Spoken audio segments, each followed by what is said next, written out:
जय हिंद दोस्तों, welcome to Royals education. और आज फिर से हम द हिंदू वोकेबुलरी लेके आए हैं। आज की डेट है 8 मई 2020 और द हिंदू न्यूज़पेपर में जो भी अच्छे वर्ड्स हैं जो कि अधिकतर लोगों को इसका मीनिंग नहीं पता होता है, उनके पूरे मीनिंग, इंग्लिश मीनिंग और सिनोनिम्स, एंटोनिम्स और एग्जाम्पल सेंटेंस के साथ हम आपके लिए पूरे 10 वर्ड्स लेके आए हैं। तो चलिए हम इसको शुरू करते हैं। इसे क्रिएट किया है मेघा सिंह राठौड़ ने। फर्स्ट वर्ड है हमारा डिसर्निबल। डिसर्निबल जो है एडजेक्टिव है। एडजेक्टिव अगर मैं आपको बताऊं तो ये पार्ट्स ऑफ स्पीच होता है। Adjective is a word which add something in the meaning of a noun और a pronoun in a sentence. अगर किसी सेंटेंस में कोई ऐसा वर्ड है जो नाउन और प्रोनाउन की विशेषता बताता है या उनके मीनिंग में कुछ ऐड करता है तो उसको हम एडजेक्टिव करते हैं। डिसर्निबल का मतलब होता है नमूदार, मतलब कि जो विजिबल दिखे। तो आप देखिए कि अगर ऐसी कोई चीज़ है like you are telling a lie and you are not able to just hide it, your face speaks it, that means the lie is discernible from your face। अगर आप झूठ बोल रहे हैं तो आपके चेहरे से दिखेगा, तो ये दिखने को हम बोलते हैं डिसर्निबल। सिनोनिम्स देख लीजिए। सिनोनिम्स एक होता है डिटेक्टेबल, मतलब कि चेहरा देख करके ये डिटेक्ट हो जाएगा कि okay you are telling a lie, या फिर perceptible, people can percept it, वो उसको अंडरस्टैंड कर सकते हैं किसी चीज को देख करके। तो जिस चीज में कोई भी चीज विजिबल हो उसको हम कहते हैं डिसर्निबल। एग्जाम्पल सेंटेंस देखने के पहले हम देखेंगे एंटोनिम्स क्या है। अगर कोई चीज परसेप्टिबल है, जो देख के पता चल जा रही है, उसका उल्टा क्या होगा? उसका उल्टा होगा इम्परसेप्टिबल। या फिर विजिबल है तो उसका उल्टा एक और एंटोनिम्स हम यहां पे लिख सकते हैं। क्या लिख सकते हैं यहां पे? Invisible, right. फिर वैसे ही अगर हम एग्जाम्पल सेंटेंस को देखें, the scandal had no discernible effect on his career. So it's being told कि अगर कोई आदमी है तो उसने कोई स्कैंडल किया है और उस स्कैंडल का इफेक्ट जो है, वो जो चीज़ है वो उसके करियर पे विजिबल नहीं है, मतलब उससे कोई फर्क नहीं पड़ा है, उसके ऊपर डिटेक्टेबल नहीं है। तो यहाँ पे डिसर्निबल का आप मतलब समझ गए हैं। डिसर्निबल का मतलब होता है डिटेक्टेबल, परसेप्टेबल, विजिबल, और इसका एंटोनिम्स होता है इम्परसेप्टेबल, इनविजिबल। अब हम सेकेंड वर्ड देखेंगे, पेनुरी। पेनुरी जो है वो नाउन है। नाउन के बारे में हम जानते हैं, noun is the name of anything in sentence, it's a part of speech. और इसका हिंदी अर्थ होता है दरिद्रता। एक होती है गरीबी, दूसरी होती है दरिद्रता। गरीबी को हम कहते हैं poverty, but when the poverty becomes very extreme, बहुत ज्यादा एक्सट्रीम, अगर कोई गरीब हो जाए, खाने को भी नहीं है, मरे जा रहे हैं, तो उस हालात को, उस सिचुएशन को, उस कंडीशन को हम कहते हैं कि वो पेन्यूरी है। और इसकी इंग्लिश मीनिंग जो हो गई वो हो गई इम्पोवरिशमेंट, कि कोई व्यक्ति बहुत ज़्यादा गरीब हो गया है, एक्सट्रीमली पुअर हो गया है, तो उसको बोलते हैं इम्पोवरिशमेंट। इसको बिल्कुल ही कंफ्यूज नहीं करना है इम्प्रोवाइज से। इम्प्रोवाइज मतलब सुना होगा आपने कि सीआरपीएफ वाले गए और जो भी एक्सट्रीमिस्ट थे वहां पे उन्होंने इम्प्रोवाइज बम लगाया, तो वहां पे इम्प्रूव से इम्प्रोवाइज बना है, लेकिन यहाँ पे इम्पोवरिशमेंट है, इम्पोवरिस्ड। इसमें पॉवर्टी वाला पॉवरिश है और इम्पोवरिशमेंट है, राइट। सिनोनिम्स आप देख लीजिए क्या क्या हो सकता है। पॉवर्टी हो सकती है, इंडिजेंस हो सकता है, इसका मतलब ही गरीबी हो गई। नीड, आप पुअर हैं तभी तो आपको नीड की जरूरत है, तो इसको बोलते हैं हम पेनुरी। इसका हम अगर एंटोनिम्स देखें, उल्टा देखें, तो आप बहुत गरीब हैं, उसका उल्टा क्या होगा? आपके पास पैसे होंगे, दैट मीन्स वेल्दी, रिच। तो ये सारा इसका एंटोनिम्स हो गया। एग्जाम्पल सेंटेंस देखते हैं, he could not face yet another year of penury. Okay, अगर आप इसको समझ पा रहे हैं तो मैं आपको इसको पहले हिंदी में बताऊंगा, फिर आपको एक और एग्जांपल दूंगा कि कोई व्यक्ति है वो दूसरा साल मतलब गरीबी का नहीं झेल पाया। It's just about, just take example of the people living in the, जो हमारा मराठावाड़ा वाला एरिया है वहाँ पे महाराष्ट्र में, या इस टाइप के जो एरिया हैं वहाँ पे क्या है कि वहाँ पे इतनी ज़्यादा गरीबी है कि जो किसान है सुसाइड कर लेते हैं। That is just because of कि वो एरिया ड्रॉट प्रॉन है। ड्रॉट, वहाँ पे बहुत ज़्यादा सूखा आता है, उसकी वजह से उनके पास पैसे नहीं होते हैं, और वो मतलब बहुत ही ज़्यादा, खेती तो है लेकिन वो कर्ज ले करके और खेतों में वो डालते हैं, फिर वो सूख जाता है, तो इसकी वजह से वो पेन्यूरी में जाते हैं। तो आई होप कि आप अंडरस्टैंड अच्छी तरह से इसको कर गए कि पेन्यूरी जो होती है बहुत ज़्यादा, जब आप पुअर होते हैं तो उसको पेन्यूरी कहते हैं। थर्ड हम देखेंगे जुडिशियस। जुडिशियस जो है वो एडजेक्टिव है। Adjective is a word which add something in the meaning of noun और प्रोनाउन। ये आपको मैं हर एक बार बता रहा हूँ। और जुडिशियस को हिंदी में हम कहते हैं विवेक सम्मत। चलिए, आपने जुडिशियस नहीं सुना है लेकिन आपने जुडिशियल तो सुना होगा। जुडिशियल मतलब कि जो न्याय संगत हो, जो न्याय से वो हो। तो न्याय अगर कोई करना चाहता है, जो जजेस होते हैं, that means they have to have their wise जो है माइंड, ब्रेन सब उनके पास होना चाहिए, तब जो है ऐसे कोई डिसीजन ले सकते हैं। तो उसी तरह से जुडिशियस की उत्पत्ति वहीं से है, और इसका मतलब होता है वाइज, बहुत ही सोचा समझा कदम को हम जुडिशियस स्टेप कहते हैं। सिनोनिम्स हम जान लेंगे, सेंसिबल मतलब बहुत सोच समझ के लिया हुआ, प्रूडेंट ये भी जुडिशियस हुआ। एंटोनिम्स हम जानते हैं, अगर सिनोनिम्स है कि वो सेंसिबल है या जुडिशियस है या वाइज है या प्रूडेंट है, तो इसका उल्टा क्या होगा? इसका उल्टा जो होगा वो होगा इनजुडिशियस। एग्जाम्पल सेंटेंस देखते हैं, the judicious use of public investment should be insured. यहां पे गवर्नमेंट के बारे में कहा जाता है कि जो भी सरकारी इन्वेस्टमेंट किया जा रहा है उसका जो यूज हो, अगर मान लीजिए पैसे कहीं पे लग रहे हैं, वो जुडिशियसली यूज हो, बहुत ही दिमाग लगा के गवर्नमेंट को उन चीज़ों को ध्यान रख के देखना चाहिए कि हम पैसे दे रहे हैं, दैट्स मतलब really the job is being done, और जिस काम के लिए पैसे लग रहे हैं वो काम हो रहा है कि नहीं हो रहा है, या फिर मनी को शिफॉन्ड ऑफ या कहीं और तो नहीं भेजा जा रहा है। तो आपने जुडिशियस को जाना कि विवेक सम्मत होता है, सेंसिबल होता है, प्रूडेंट होता है। नेक्स्ट हम जानेंगे, फोर्थ है पैलिएटिव। पैलिएटिव क्या होता है? एडजेक्टिव है, और इसको बोलते हैं पीड़ा हटाने वाला। एडजेक्टिव आप जानते हैं, adjective is a word which add something in a meaning of a noun और अ प्रोनाउन, कि नाउन प्रोनाउन के अर्थ में कुछ अलग से जोड़ दे या उसकी विशेषता बताए, उसको हम एडजेक्टिव कहते हैं। मैंने बताया पैलिएटिव का मतलब होता है पीड़ा हटाने वाला। स्पेशली इस वर्ड का यूज जो होता है वो, जैसे हम कहते हैं कि the old medicines are usually palliative. Medicine जो है वो पुरानी मेडिसिन पैलिएटिव है। इसका मतलब है कि वो क्यूरेटिव तो नहीं है। क्यूरेटिव का मतलब हुआ कि जो इलाज कर दे। यहां पे पैलिएटिव का मतलब है कि पेन हो रहा है, उस पेन मतलब इट्स लाइक पेन किलर, थोड़ी देर के लिए आपको आराम दे देगी, उसको हम बोलते हैं पैलिएटिव, सूथिंग। इसका सिनोनिम्स क्या होगा? एलिविएटिंग। एलिविएटिंग का भी मतलब होता है कि if you are in pain, something which can lesser your pain, जो आपके पेन को कम कर सकता है, उसको हम बोलते हैं एलिविएटिंग। या फिर आप देखते हैं कि जब भी लोग ऑपरेशन के लिए जाते हैं तो उस समय उनको सेडेटिव देते हैं। सेडेटिव मीन्स वो थोड़ी थोड़ी बेहोशी की कंडीशन में चले जाते हैं और उसके बाद से मतलब कि पेन नहीं होता है, जो भी उनके ऊपर सीजर चलेगा उसका कोई पेन नहीं होगा। तो पैलिएटिव का मतलब आपने जाना पीड़ा हटाने वाला। अगर इसका मैं उल्टा कहूं तो इसका मतलब क्या होगा? जो बढ़ा दे, इंटेंसिफाइंग। तो एंटोनिम्स होगा इसका इंटेंसिफाइंग, जो किसी चीज को इंटेंस कर दे, बढ़ा दे, उसको बोलते हैं हम इंटेंसिफाइंग।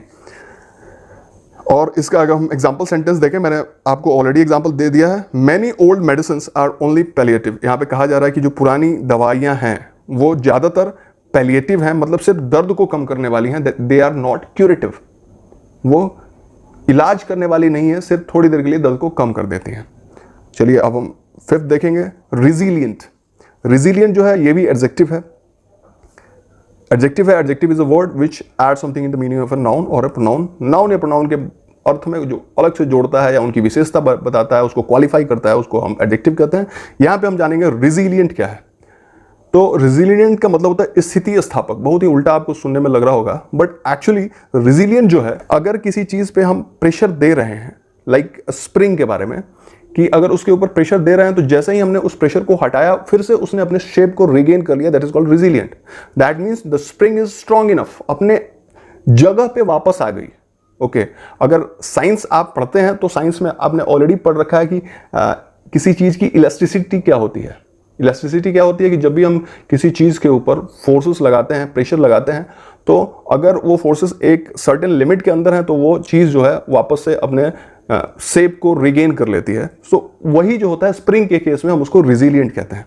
और इसका मीनिंग क्या होता है? स्ट्रांग, जो मजबूत हो। सिनोनिम्स हम जानते हैं, सिनोनिम्स इसका होता है टफ। आप जानिए कि जो मजबूत होगा, मतलब like if you take the example of soldiers, they are posted from this corner of India to another corner of India. They even go to the Siachen glacier where the temperature is always most of the time less than -10 -15 degree centigrade. हम आप जाएंगे हालत खराब हो जाएगी, लेकिन वो क्या है वहां पे भी सर्वाइव करते हैं। Thereafter they go to Rajasthan, जहां पे बहुत ज्यादा गर्मी पड़ती है। दैट मीन्स कि जो भी चेंजेस या क्लाइमेटिक कंडीशन है उसको वो झेल जाते हैं। तो इसलिए हम उनको बोलते हैं कि वो टफ होते हैं, सोल्जर टफ होते हैं, या फिर सोल्जर हार्डी होते हैं। अब इसका एंटोनिम्स हम जानेंगे। एंटोनिम्स क्या है? वल्नरेबल, जो वल्नरेबल हो, मतलब कि जिसको कि चोट पहुंचाया जा सके, उसको पीड़ा पहुंचाई जा सके, तो वो होता है वल्नरेबल, राइट। तो अब इसका एग्जांपल सेंटेंस देख रहे हैं, babies are generally far more resilient than new parents realise, यहाँ पे इसका मतलब हुआ कि बच्चे जो होते हैं वो जितना पेरेंट्स सोचते हैं कि ये बहुत जो होंगे वल्नरेबल हैं, चोट लग जाएगी, गिरेंगे तो चोट लग जाएंगे, भागे नहीं, इनको भागने से रोकना है, लेकिन आप पाएंगे कि बच्चे जो होते हैं बहुत ज़्यादा रिजिलियंट होते हैं, गिरते हैं, चोट लगती है, कहीं कहीं गोला भी निकल आता है, फिर से उठ के फिर से भाग लेते हैं। तो this resilient actually means that they are standing up, they are strong enough, they are tough enough, hardy enough to take the pressure. तो आई होप कि आप रेजिलिएंट का मतलब समझ गए हैं। अब हम 6 चलेंगे, स्टिमुलेट। स्टिमुलेट जो है, स्टिमुलेट का ये जो है ये वर्ब है, verb is a doing word या फिर verb is a action word, ये पार्ट्स ऑफ स्पीच है। इसका मतलब होता है किसी चीज को उकसाना, राइट। अगर आप इसको नहीं समझ पा रहे हैं स्टिमुलेट का, तो मतलब आप समझिए कि अगर आप ग्राउंड में जाते हैं, you might have seen few of the athletes before they start for the running, उससे पहले क्या करते हैं, वो पाँव को खूब तेजी से रगड़ते हैं। दैट मीन्स कि अचानक से दौड़ने से पहले उन्होंने अपने पाँव को, जो भी उनका नर्वस सिस्टम है पैर के अंदर का या फिर जो भी फिजिकल ये है, उसको उन्होंने थोड़ा सा उकसाया कि ओके दौड़ने के लिए अब तैयार हो जाओ। उसको बोलते हैं स्टिमुलेट करना। इसका सिनोनिम्स है प्रॉम्प्ट करना, किसी चीज़ को उकसाना, या फिर प्रॉड करना। प्रॉड मतलब कि हम किसी चीज़ को जब हम हाथ से या किसी चीज़ से धक्का दे करके, खोद करके जब हम किसी चीज़ को उकसाते हैं, उसको बोलते हैं प्रॉड करना। तो स्टिमुलेट का मतलब आपने जाना इनकरेज, प्रॉम्प्ट, प्रॉड। एंटोनिम्स हम जानेंगे, अगर किसी चीज़ को एनकरेज कर रहे हैं तो उसका उल्टा क्या होगा कि डिस्करेज कर देना है। एग्जाम्पल सेंटेंस हम देखते हैं, the reader could not fail to be stimulated by the ideas presented.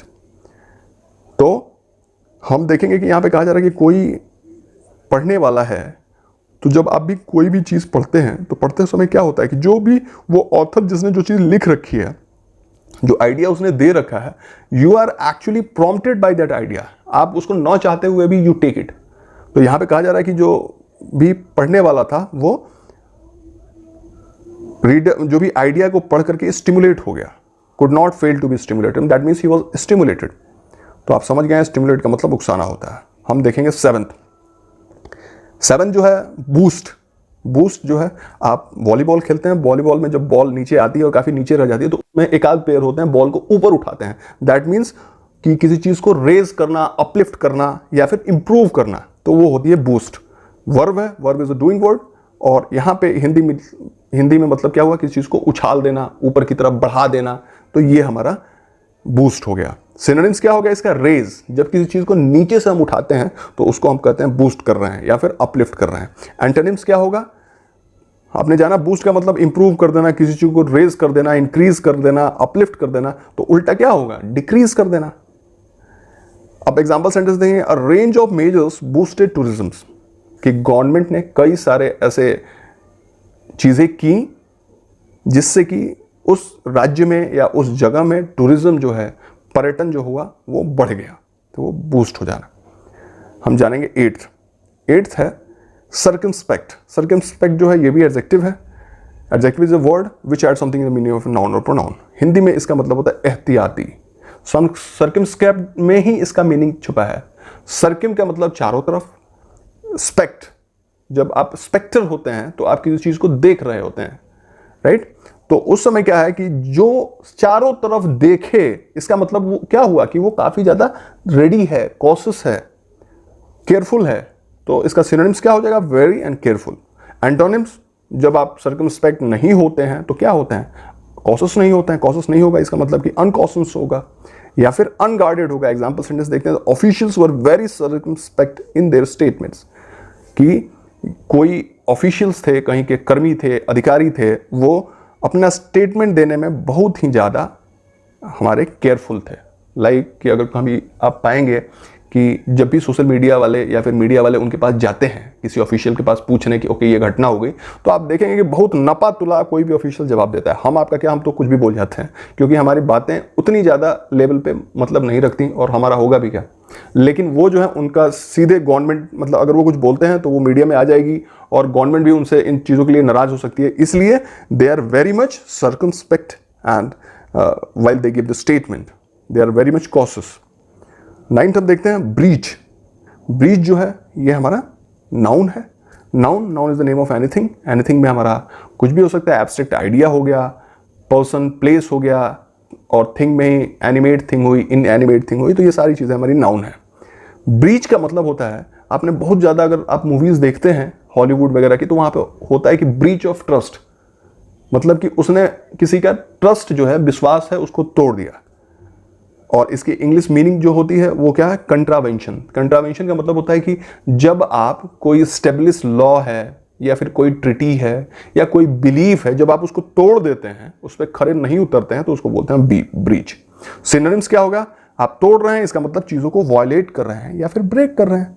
Antonyms, अब देखिए लॉ, ट्रस्ट, इन सब चीजों की बात हो रही थी। जब आप इन चीजों को नहीं मानते हैं तो you go in disagreement of those things, या फिर ब्रीच ऑफ ट्रस्ट हो गया, या फिर you disagree to the lay down things. Antonyms क्या हो गया? उल्टा इसका क्या होगा? आप अग्री कर जाएंगे। दैट मीन्स एंटोनिम्स जो होगा उसका एग्रीमेंट होगा। वैसे ही हम एग्जाम्पल सेंटेंस देखेंगे। They had to go through a breach. मान लीजिए कि वहां पे कोई कंडीशन था, राइट? अब कंडीशन था कि उन्हें पर्टिकुलर जो भी गवर्नमेंट की ट्रिटी है, गवर्नमेंट के ऑर्डर्स हैं, उसको मानना है, लॉ है, मानना है। बट वहां पे ऐसी कंडीशन बनी कि वो लोग जो थे उन्हें उन चीजों को तोड़ना पड़ा। तो आप समझ गए कि ब्रीच का मतलब जो होता है उल्लंघन करना। लास्ट वर्ड हम देखेंगे रिनाउंड। रिनाउंड जो होता है, काफी जो जाने माने लोग होते हैं जिनके बारे में हुआ नोन इन पब्लिक, उनको बहुत सारे लोग जानते हैं, उनको हम कहते हैं रिनाउंड, मतलब प्रसिद्ध या फेमस। ये एडजेक्टिव है, he is a very renowned man. Man जो हो गया हमारा नाउन हो गया, और उसके पहले उसके मतलब में कुछ ऐड कर रहा है, इसका मतलब ये एडजेक्टिव है, रिनाउंड। सिनोनिम्स आप देख लीजिए। अगर वो फेमस है तो celebrated, like Sachin is a very renowned cricket player, तो उसको लोग उसके नाम को ही सेलिब्रेट करते हैं। फेम्ड, काफी फेमस है। एंटोनिम्स क्या होगा? अगर हो सकता है कि अगर सचिन जो है काफी रिनाउंड है, तो दूसरा भी कोई क्रिकेटर होगा जिसको लोग जानते भी नहीं है, उसका उल्टा, इसका मतलब कि अननोन हो गया। इसका एग्जाम्पल सेंटेंस हम देखते हैं। Britain is renowned for its love of animals. यहाँ पे ब्रिटेन की बात कही जा रही है, और ब्रिटेन के बारे में कहा जाता है कि वहाँ पे जो एनिमल एक्टिविस्ट हैं बहुत ज़्यादा हैं। तो यहाँ पे कहा जा रहा है कि ब्रिटेन फेमस है जानवरों के प्रति अपने प्यार के लिए। तो ये थे पूरे 10 वर्ड्स जो कि द हिंदू से लिए गए हैं। द हिंदू बहुत ही अच्छा न्यूज़पेपर है।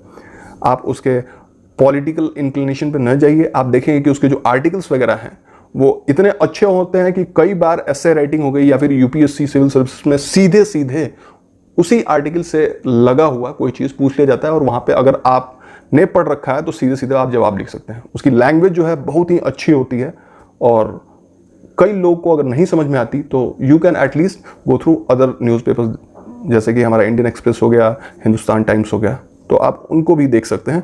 बट मैं कहूँगा कि अगर आप प्रिपेयर करते हैं तो जरूर ही द हिंदू को देखें। ये जो द हिंदू की वोकैबुलरी है मैं आपको डेली लाते रहूँगा। आई होप आपको बहुत अच्छा लगा है। प्लीज़ इसको लाइक कीजिए, शेयर कीजिए, और रॉयल्स एजुकेशन को सब्सक्राइब जरूर कीजिए। थैंक्स।